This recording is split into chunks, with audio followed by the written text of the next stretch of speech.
So I want to share a short story that relates to the topic. I live on a farm. I have a goat named Bennett. No matter what I do, Bennett seems to get through the fence and will start eating trees on the other side of the fence. And this has been going on for quite some time. Okay, I got it figured out. I patched the holes. There's no way Bennett is getting across the fence. Next day I come out, Bennett is across the fence. So I started out with this fence, then reinforcing with an electric fence, putting mesh behind the electric fence, to eventually building a wooden fence, okay? But even this wooden fence reinforced with electrical wires didn't hold Bennett in our paddock. So then I had a bright idea of reinforcing all of this with chicken wire that was grounded into the earth. I finally got it solved. There's no way he's going to get through this fence this time. The next day, Bennett is on the other side of the fence. Now, Bennett is a very cute dwarf goat that looks like a cartoon character, so it's hard to get mad at Bennett. But I was definitely furious at Bennett, and so I had one last thing I was going to do before I basically hopeless in the situation. And that was putting cameras all the way around the entire paddock. Okay, that's a big job. So we did that, and take a wild guess how Bennett was getting through the fence. He wasn't getting through the fence. Little tiny dwarf goat Bennett was able to jump over the fence, which was shocking. And this is called missing information, okay? And this relates to the topic. And sometimes the information is not obvious, especially when you have a dwarf goat that apparently can jump extremely high. No one ever told me that. I had no idea. So let me dive right into and share some information related to dementia that you're going to be very glad that you're watching this video. You know, when you evaluate a problem and you do a real good, thorough job of looking at all angles of this problem and everything just makes sense, then we're getting closer to the truth. I want to start this whole presentation with talking about a drug called lupron. It deals with certain cancers because it suppresses certain sex hormones, okay, like testosterone, estrogen, progesterone, etc. But I looked at one study relating to lupron that decreased significantly dementia symptoms. And the missing information about lupron is that lupron is a potent suppressor of this hormone called luteinizing hormone. It's a hormone made from your pituitary, and it basically signals down and tells the body to make various hormones like progesterone, like testosterone. And lupron suppresses luteinizing hormone.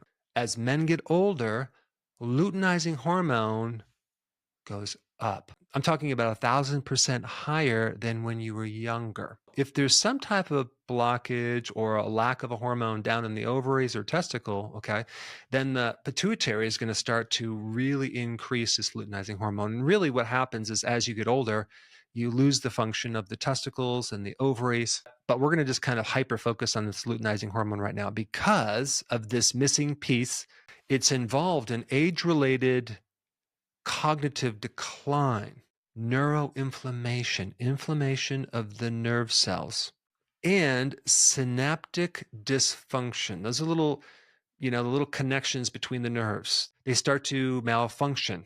And apparently, patients with Alzheimer's have higher amounts of LH, luteinizing hormone, than people that have normal cognitive function.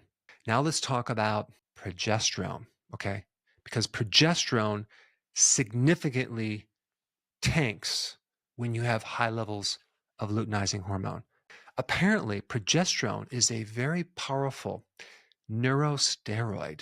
Neuro being nerve, steroid meaning a type of hormone. It supports the development of neurons. And I'm telling you, when I started looking at these studies, which I'm going to put down below, there are a ton of studies on progesterone with this interesting function of supporting the brain. Because women have more progesterone, apparently they have less negative effects if they get traumatic brain injury than men. Progesterone keeps the inflammation very low in your brain cells.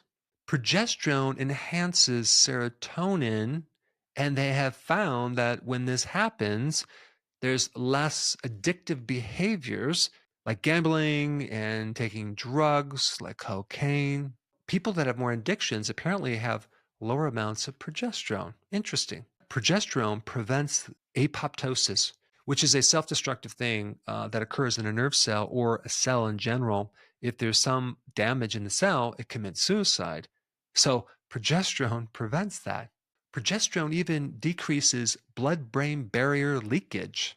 I mean, even think about like after menopause, what happens to progesterone in women? It just goes way down to next to zero.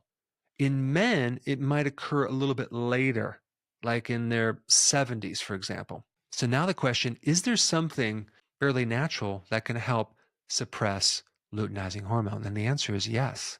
It's melatonin. Melatonin has the ability to suppress luteinizing hormone, indirectly increasing progesterone. Now, there's a fascinating book that I'll put the link down below. And I really like the author because in several of his books, he just evaluates the crap out of different topics. I mean, he looks at things from every different angle. He recommends that if someone has dementia, they should be taking like 75 milligrams of melatonin before bed. And for men, it should be 125 milligrams before bed. My idea about melatonin was for sleep. And also, I have videos on what melatonin does to the cells. It's a powerful antioxidant. But what was missing was this information on it lowering luteinizing hormone and indirectly increasing progesterone. There's an interesting study on mice, which I'll put down below, that had Alzheimer's symptoms or dementia, melatonin, and then they had them exercise. And it halted the symptoms of Alzheimer's. And even the author in the book has taken, for over a year, 500 milligrams of melatonin without any side effects. So when people take melatonin, they usually take like 3 milligrams right before bed. We're talking like 75 to 125. It's an extreme dosage. There's a lot of benefits of melatonin. I mean, it's definitely with cancer because melatonin is made by your mitochondria and it's a powerful antioxidant. Now, there's some additional things that a person can take to help decrease luteinizing hormone, okay, and also to help raise progesterone. And one is something called DHEA. And taking more DHEA can also decrease your cortisol levels as well. You can actually get a blood test to see where your DHEA is at if you're going to take that, but it's something you could, get as a supplement. Another supplement is called pregnenolone, but before taking that, you might want to just get a blood test to see where your levels are at. And there's other ways you can get melatonin as well. But going to bed with the lights turned down can help stimulate melatonin in your pineal gland.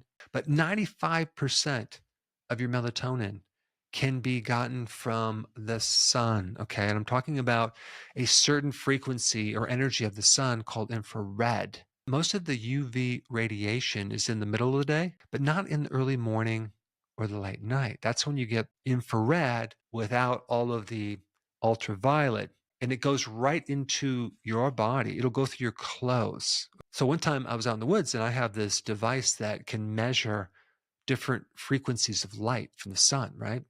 And I was walking through the woods and I just noticed this interesting pattern. It was almost completely dark in the woods.